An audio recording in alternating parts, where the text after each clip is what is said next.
Assalamualaikum warahmatullahi wabarakatuh. Salam sehat dan tetap semangat.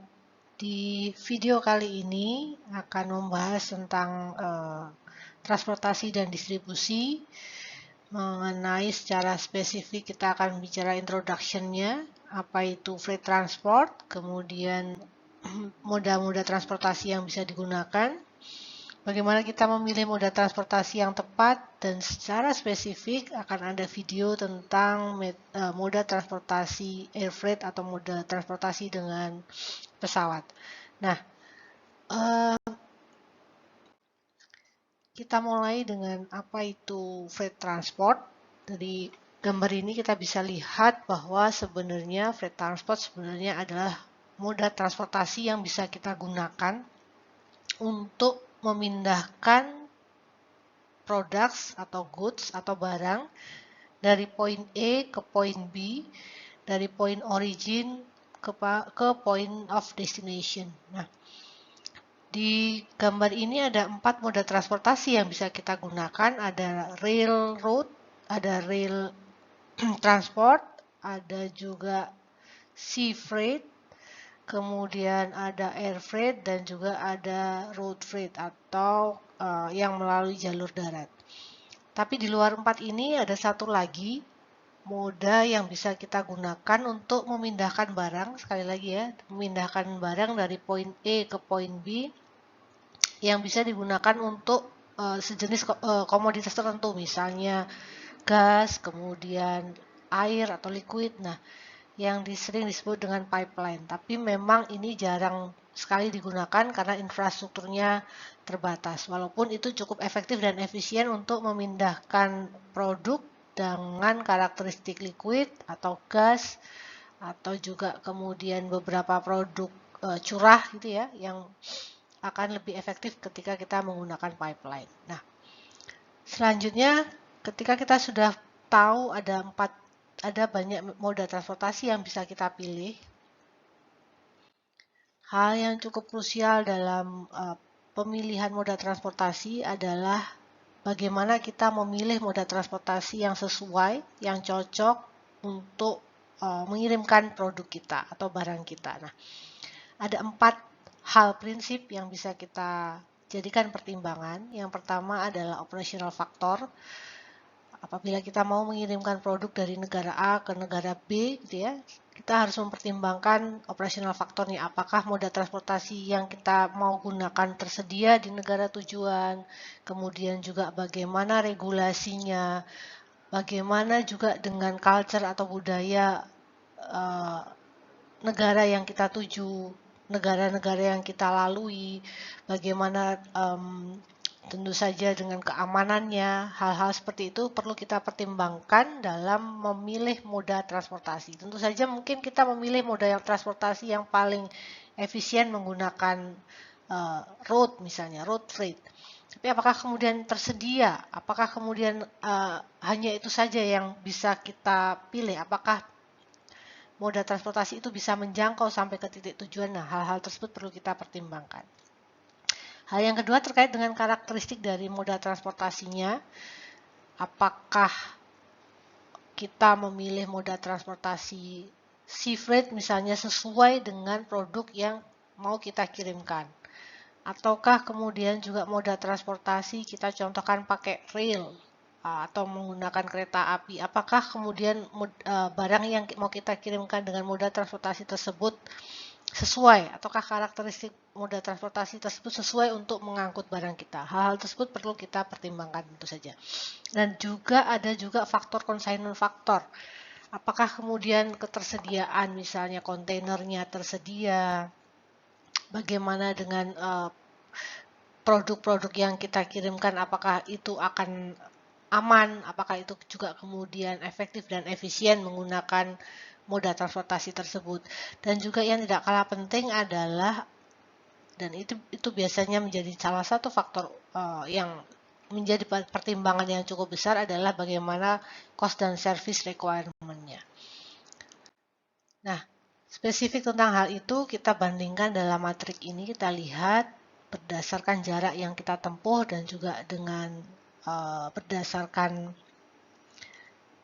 quantity atau size load-nya, kita bisa lihat bahwa dengan jarak short, medium, long, kemudian sangat jauh dengan quantity yang paling tinggi. Di sini kita lihat ada 100 ton misalnya ya, 100 tonase barang yang mau kita kirimkan dengan jarak yang sangat jauh, yang paling jauh, maka moda transportasi yang paling sesuai adalah menggunakan sea freight. Gitu ya. Karena apa? Karena sea freight bisa menjangkau jarak yang jauh dengan tonase yang besar, kuantiti yang besar, sehingga harganya tentu saja akan lebih affordable kalau kita bicara tentang cost. Kemudian kalau kita lihat lawannya mungkin ya, kalau kita mau menggunakan jarak yang paling jauh tapi ukuran size-nya parcel atau sangat kecil gitu ya, maka kita bisa memilih moda transportasi menggunakan udara. Nah, itu mungkin bisa jadi pertimbangan. Artinya dengan jarak yang sama, dengan jenis barang yang berbeda, kuantiti yang berbeda, maka pilihan moda transportasi yang efektif dan efisien tentu saja akan berbeda. Atau mungkin contoh yang lain, kalau kita misalnya menggunakan jarak yang dekat, gitu ya, relatif dekat atau sangat dekat dengan tonase yang tinggi, maka moda transportasi road akan menjadi lebih efektif atau menjadi pilihan utama. Nah, seperti tadi Budian sampaikan di outline bahwa secara spesifik video ini nanti akan membahas khusus untuk moda transportasi udara. Apa itu moda transportasi udara, apa kelebihannya dibanding moda transportasi yang lain, termasuk juga dokumen apa saja yang harus dipersiapkan ketika kita menggunakan moda transportasi udara untuk mengirimkan barang dalam konteks perdagangan internasional atau ekspor dan impor, akan secara detail dijelaskan dalam video ini. Mari kita simak bersama.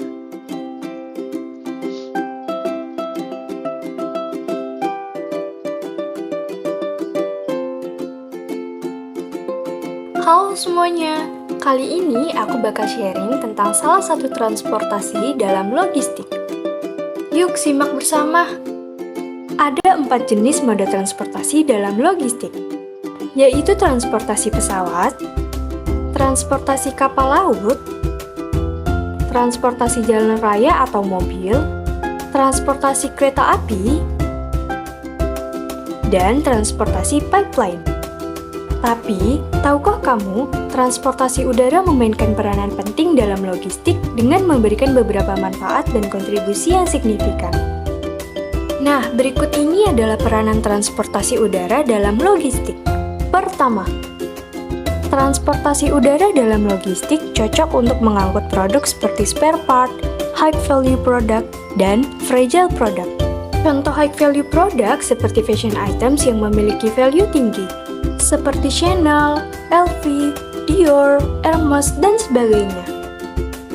Untuk fragile product, contohnya seperti barang pecah belah.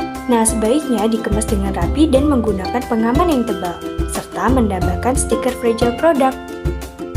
2. Transportasi udara mengirim produknya dengan kecepatan yang tinggi, sehingga memungkinkan waktu tunggu yang lebih singkat. 3. Akses global yang luas dapat mencapai pasar yang jauh dengan mudah dan memungkinkan eksplorasi dan pengujian produk ke berbagai daerah.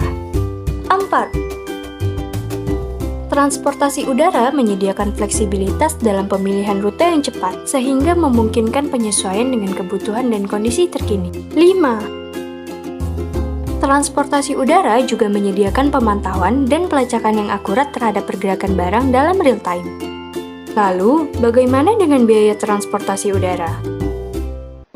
Biaya transportasi udara jika dibandingkan dengan moda transportasi lain, ternyata biaya transportasi udara lebih besar dibandingkan dengan transportasi lain. Selanjutnya, ada faktor yang mempengaruhi biaya transportasi udara, yaitu jarak. Jarak antara titik asal dan tujuan akan mempengaruhi biaya transportasi udara. Bobot dan dimensi. Biaya transportasi udara biasanya didasarkan pada berat atau volume pada kargo. Maskapai penerbangan akan mengenakan biaya berdasarkan berat atau volume yang lebih tinggi. Urgensi pengiriman. Jika kargo perlu dikirim dengan cepat atau memiliki batas waktu tertentu, biaya transportasi udara cenderung akan lebih tinggi. Fluktuasi harga. Seperti transportasi lainnya, biaya transportasi udara juga dapat dipengaruhi oleh fluktuasi harga bahan bakar dan faktor ekonomi lainnya. Selanjutnya, dokumen yang harus dipersiapkan ketika menggunakan transportasi udara. Yang pertama ada Airway Bill, yaitu dokumen berupa kontrak untuk mengangkut barang dengan menggunakan pesawat terbang dan dikeluarkan oleh maskapai penerbangan. Di Airway Bill ini berisikan hal-hal yang menjadi tanggung jawab maskapai penerbangan dan harga biaya layanan yang harus dikeluarkan. Yang kedua ada Packing List, yaitu berupa daftar rinci dari semua barang yang akan diangkut. Pada packing list, dokumen ini berisikan tentang deskripsi singkat produk, jumlah barang dalam setiap kemasan, dan juga spesifikasi barang. Selanjutnya ada invoice, yaitu dokumen yang dikeluarkan oleh penjual atau eksportir.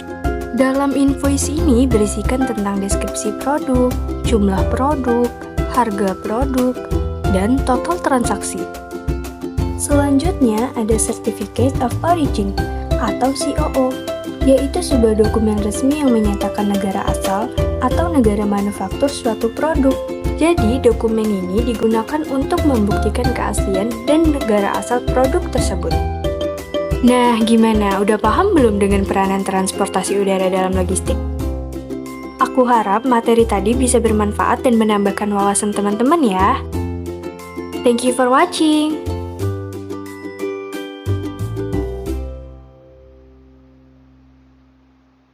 Nah, itu tadi video singkat khusus membahas tentang moda transportasi udara, baik itu mulai dari kelebihannya, komoditas yang cocok diangkut dengan air freight atau moda transportasi udara, kemudian juga contoh perhitungannya, bagaimana menghitung biayanya, dan juga dokumen-dokumen apa saja yang perlu dilengkapi ketika kita menggunakan moda transportasi udara untuk melakukan pengiriman barang antar negara atau melakukan perdagangan internasional. Mudah-mudahan video ini bermanfaat, tetap sehat, tetap semangat. Wassalamualaikum warahmatullahi wabarakatuh.